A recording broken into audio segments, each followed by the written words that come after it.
Hello' everyone, যোৱাকালিৰে video' এটা আছে, ভাবিছোঁ সেইটোকে আপোনালোকৰ ওচৰলৈ দিওঁ বুলি। কালি মানে ঘৰৰ ওচৰৰ ল'ৰাজনৰ জন্মদিন আছিলে, তাৰে ভাবিছোঁ ভিডিঅ' এটা কৰি দিওঁ।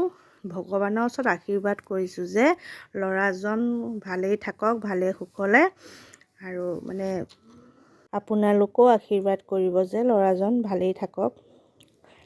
তাৰপিছত সেই সৰু ছোৱালীজনী দেখিছেনে, একে বাৰ্থডে বুলি মানে একদম তাকো লাগে কেক কাটিবলৈ, উৎপাত মানে কেকেই কাটিব লাগে, তাক কাটিছে আৰু লগতে সিও লগ খাই আকৌ সেই